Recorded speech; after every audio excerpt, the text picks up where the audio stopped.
Christic Advents, Adolfo Marques dos Santos.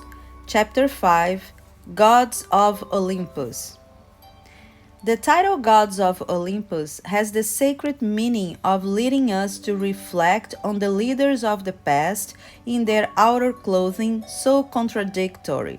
Some worshipped in an extravagant way, others are not understood, so many have arrived to our days in the condition of mythological ghosts. The Christic Advents propose that we break this hypothetical barrier that emotionally separated us from these mythological spirits and so many others, bringing them to our daily lives not as ghostly beings from beyond the grave, but as superior consciences in the service of Christ the Father. Thus, Atlas, Electra, Minerva, Apollo, Diana, Achilles, Anubis, Poseidon, Gaia, Ariel, Shiva, Vishnu, Thor, and many other leaders such as Horeb, Heroes, Agamemnon, Endymion, Hercules, Samson, Elijah, Ulysses, etc., leave the garments of their past and become part of our higher emotions. Also, Ramses, Akhenaten, Tutankhamun, Amphion, Numu, Fohai, Confucius, Hermes, Tegucigalpa, Argius, Zahar, Muhammad, Apollonius of Tyana, Tullius Selene, Zoroaster, Moses, Ismael, Hillel, Wong, Francis of Assisi, Antonio of Padua, Teresina of Jesus, Buddha, Lotse, Tianaku, Zagorin, Aljabar, Merlin, King Arthur, King Solomon, Issachar, Socrates, Plato, Pythagoras, Montezuma, Rama, the prophets of antiquity, the thinkers, scientists, archangels Michael, Gabriel, Raphael, Samuel, Ezekiel, Uriel, and Jophiel, also Mary, the blessed mother of humanity and patroness of the present Advent, and above all, Jesus, the Grand Master of Christianity, herald of divinity, and guide of humanity. All are an objective part of our superior spiritual aspirations in this connection light plan, earth plan, and vice versa, and integrate along with thousands of others the court of spirits by name sacred roles obeying different hierarchies. In this moment of consolidation of what we have amassed through the millennia, during our primary spiritual course, those who were part of our trajectory here on earth, and many others who led us in other sidereal strongholds before being exiled to earth, return to our objective consciousness no longer to be worshipped from a distance, but to interact with us, propelling us to the transcendent ascent. Of all the events, the most striking one for the planet and its humanity will be the great focus, the great star, Jesus, fulfilling his promise when he said, "At the end of time, I will appear in heaven like lightning, like a flash, from north to south, east to west." Matthew 24:15-31. Those who, being currently incarnated, assess their millenary past, will realize that they are part of an ancient spiritual community which, through the ages and planetary cycles, amassed liberating knowledge transformed into conviction, for now, in the transformation of the planet entering the age of Aquarius, breaking the boundaries of the unknown in order to demystify, that is, to dispel myths, turning pseudo-legends into real facts.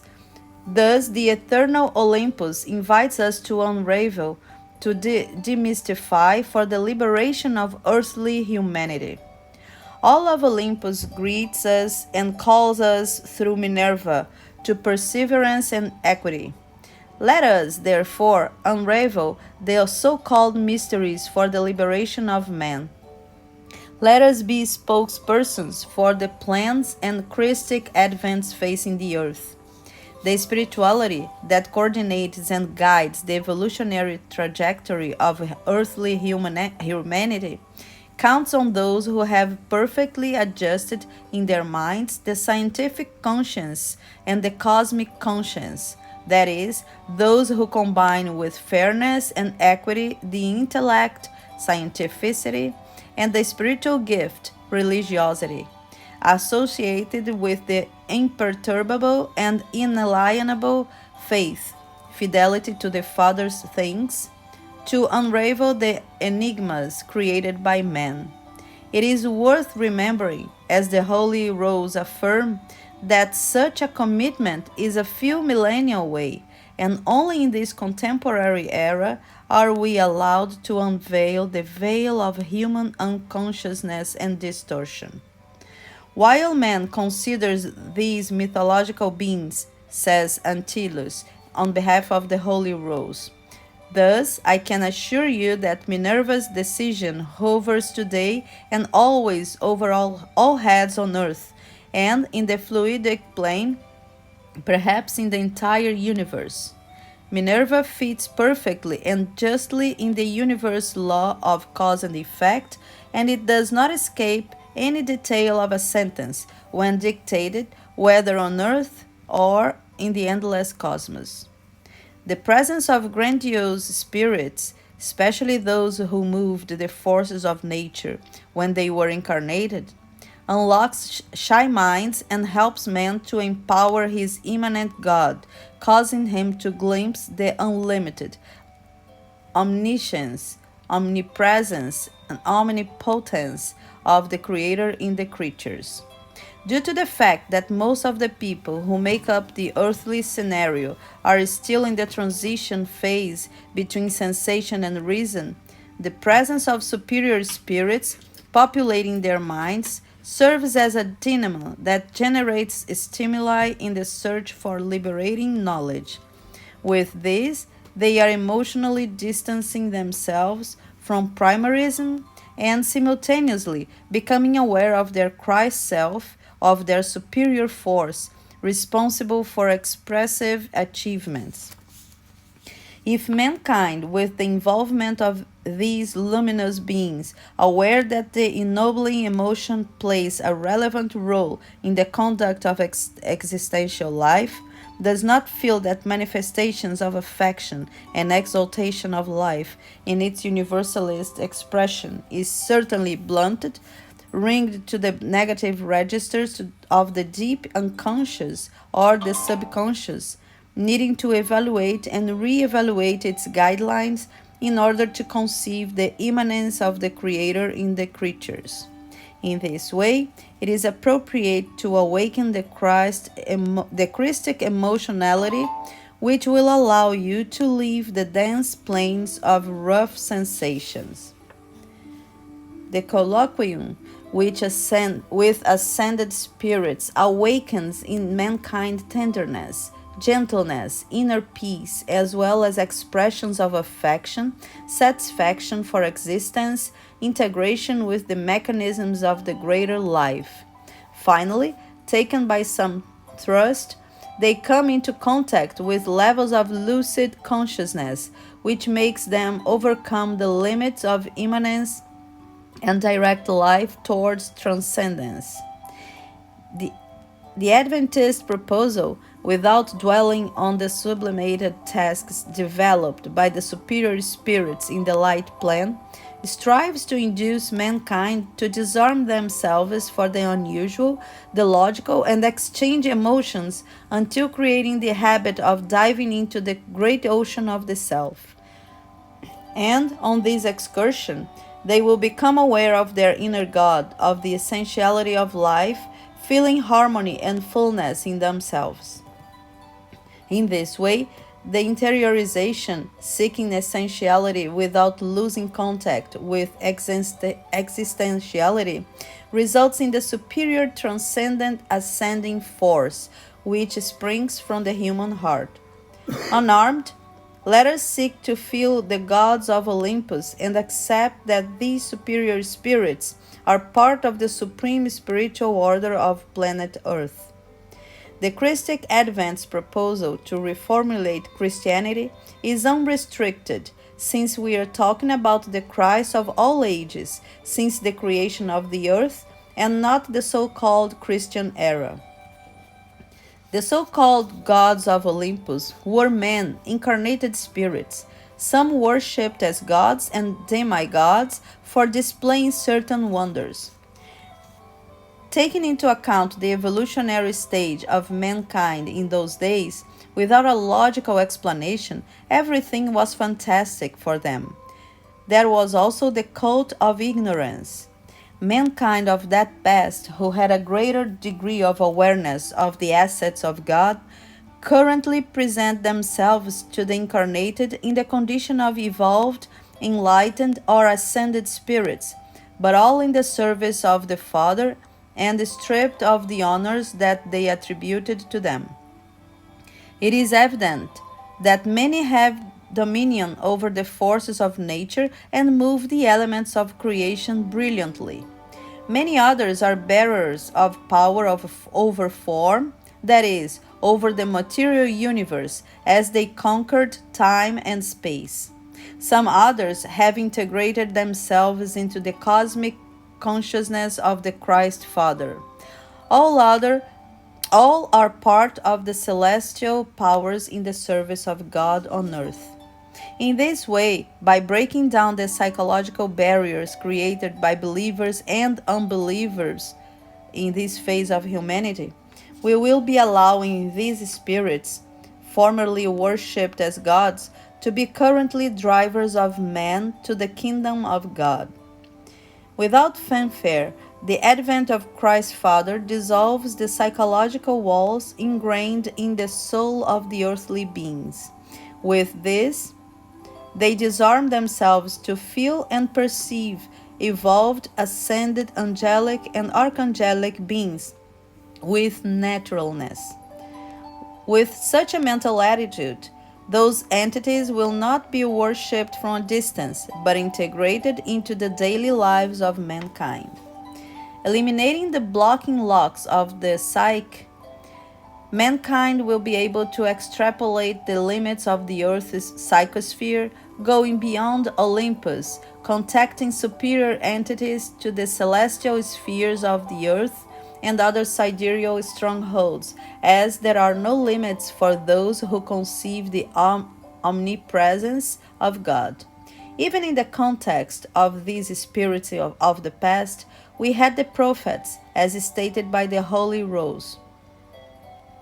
Those considered millenary or inserted in antiquity were, for the most part, souled beings of very high energetic vocational potential, but without a defined guideline that would give them security, discernment, directional sieve, normative insertion of the facts raised, and finally, a discretionary self-driving.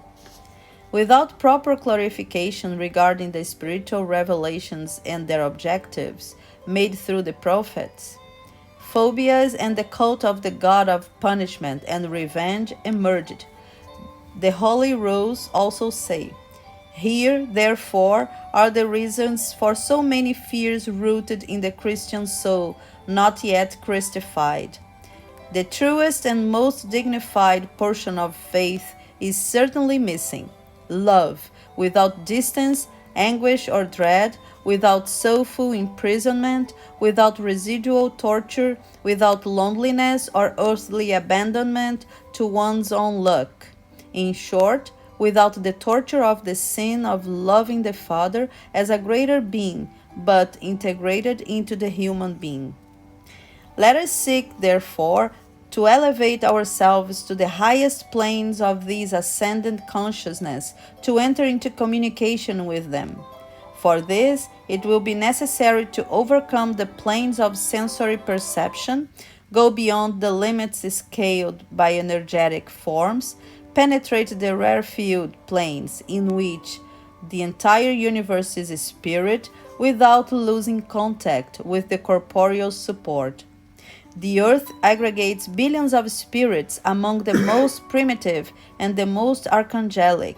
Even so, it is visited by many others who were also incarnated here, returned to their worlds, and currently return to the conclusion to consolidate the assimilation of earthly humanity regarding the teachings given by all representatives of God, especially by the Grand Master, Herald of Divinity on earth, Jesus of Nazareth. Many others who have never incarnated on earth also come to her in this phase of changes of era and cycle, in an attempt to help their former pupils. When incarnated, they were as masters and disciples in other sidereal strongholds. These ascended masters, who lived in other worlds with the current earthly ones, now return to coexistence through mediumship as boosters of the intimate universe of the embodied on earth. The coexistence of this distant past in other abodes of the Father created bonds that reverberate in eternity. Present in the Earth's psychosphere and in psychoenergetic contact with those who were exiled here, together they will collaborate with the moment of spiritual transformation on this planet. Such spirits will find an echo in the consciousness of those incarnated and will regurgitate the most Christic records of that remote time with the purpose of being applied for the benefit of humanity in this phase of the great changes in our current orb, planet Earth. With the solvent of conviction, prejudices dissolve and our companions from other worlds gain access to our minds. So it has been, and Shiva, in the name of the Holy Rose, wrote, "Those from Orion salute this vacuum of light that becomes a massive and concrete presence, attracted as they were by the high tension of the strings, higher frequency vibration, promoted by the penetration of the sacred rose into the ambient atmosphere. My objective, redirecting the orientations addressed to me by the Holy Rose, is to detonate the consciousness of the holders of the Christic dictates around the world, of the spreaders of the Adventist word, of those who form the protective currents, and also of the sympathizers, the latent upper force in all human beings, but with a greater possibility of emerging from the core of those committed to the Christic Advent. I try to convey with my words what I understood from each message received. In some cases, I reproduce literally what our superiors confreres of the spiritual plane have written," said Sylvester on behalf of the Holy Rose. "In the faithful formation of your senses became the main promoter of your conviction. Far beyond Olympus, then, blessed are you, in the name of hypothetical or supposed gods, venerated in antiquity and relegated to the fanfare of mythological ostracism by those ignorant of their own faith. Blessed are you, we repeat, in Christic language, in unison, as a perpetual motion for eternity, vibrating in us, you and I, through the intervention of the magnanimous confreres who traced your consecrated trajectory. In this way, one ceases to worship the god Shiva from beyond, inhabiting some plane inaccessible to us, lesser spirits, and begins to admit him as one more among all members of the sacred rose."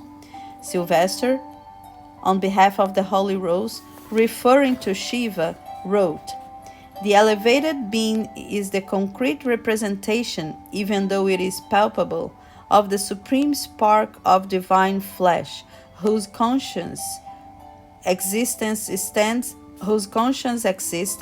stands before man species and the earthly nature itself, perhaps universal.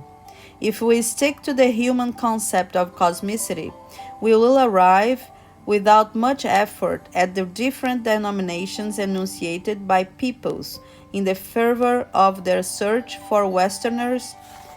However, the configuration of the one or omniscient one must be embedded in the sublime complex, in itself undecipherable to the incipient imagination of the timid, shaded or unprovided, and perfectly logical to the senses of the well-aligned on of hers of the supreme faith. Because we are part of the one in which God is the absolute perfection, the humankind has no limits. Consequently, it can contact consciences in the various sidereal strongholds.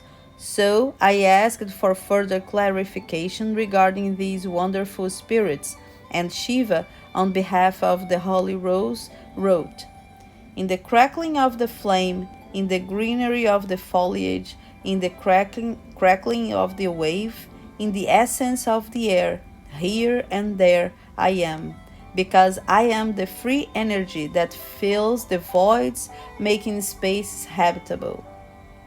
My light, already extinct in its origin, travels through the vastness of the universe in diffuse fragments, averse to refraction. In the evolutionary walk, in elliptical form, light and life are similar and intertwined. I touch your soil, still primary, and I energize the beings that sprout from it. I come from Orion."